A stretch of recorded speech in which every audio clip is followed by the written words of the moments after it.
Hello friends, welcome to Manas channel. আজ tulip ফুল সম্বন্ধে দু একটি কথা বলবো। এই ফুল সকলের খুবই পছন্দ, কিন্তু বাড়িতে এই ফুল খুব একটা দেখা যায় না। চলো বাড়িতে এই ফুল ফোটানোর ব্যবস্থা করি অতি সহজেই। তার জন্য প্রথমে তোমাকে কাছাকাছি কোনো নার্সারি থেকে এই ফুলের বাল্ব সংগ্রহ করতে হবে। আমিও তাই করেছিলাম প্রথমে যখন এই গাছ লাগাই। দেখো, এই হলো টিউলিপ ফুলের বাল্ব। আমি আমার পুরনো গাছ থেকে এই বাল্ব নিয়ে এসেছি তোমাদের দেখানোর জন্য।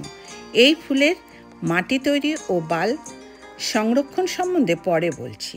দেখো, গত বছর আমি যেখানে একটি বাল্ব লাগিয়েছিলাম সেখানে 3-4টে করে বাল্ব তৈরি হয়ে আছে।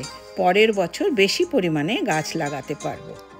এবার বলি, এই বাল্ব কিভাবে আগামী বছরের জন্য রাখবে। দুভাবে রাখতে পারো। প্রথমে যেখানে গাছের বাল্ব আছে তার আশপাশের মাটি নরম করে বাল্বের উপর 2 ইঞ্চি মাটি দিয়ে রাখবে। দ্বিতীয়ত, বাল্বগুলো তুলে বালি মেশানো মাটিতে রেখে দিতে হবে।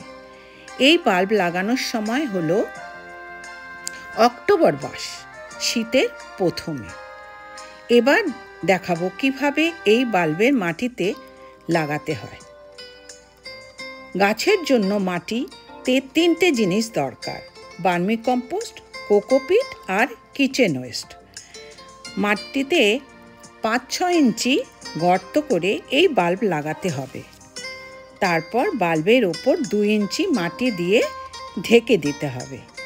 তার উপর 1 ইঞ্চি গোবর সার কিংবা কিচেন ওয়েস্ট দিতে হবে। দেখো, আমি আমার বাল্বগুলোকে কিভাবে লাগাচ্ছি। এইভাবে সুন্দরভাবে মাটি দিয়ে পুরো বাল্বগুলোকে ঢেকে দিতে হবে। আমি এই বাল্ব লাগিয়েছি অক্টোবর মাসে, আর এই গাছ দাঁড়িয়ে গেছে ডিসেম্বর মাসে। দেখো, 2-1টি করে ফুলের কুঁড়িও দেখা যাচ্ছে। এই ফুল সাধারণত ফোটে ফেব্রুয়ারি মার্চে। এবার আমরা আমাদের ফুল দেখতে পাবো।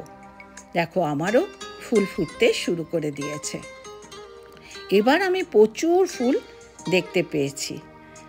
আমার ভিডিওটি অতটা ভালো হয়নি, কারণ আমার ক্যামেরাটা অতটা ভালো কাজ করছিল না। তাই আমি তোমাদের ভালোভাবে আমার অভিজ্ঞতাকে শেয়ার করতে পারলাম না বলে আমি খুবই দুঃখিত। তবুও যথাসাধ্য চেষ্টা করেছি তোমাদের জানাতে আমার সামান্য অভিজ্ঞতা। তোমরাও তোমাদের বাগানে লাগিয়ে ফেলো টিউলিপ ফুলের গাছ। আমি মাটিতে লাগিয়েছি, তোমরা নিজেদের টবেও লাগাতে পারো এবং ঠিক একই পদ্ধতিতে লাগিয়ে দেখো তোমরা তোমাদের বাগানে টিউলিপ ফুল ফোটাতে পারো কিনা। অনেক অনেক ধন্যবাদ আমার ভিডিওটি দেখার জন্য। লাইক, শেয়ার, সাবস্ক্রাইব করতে ভুলো না।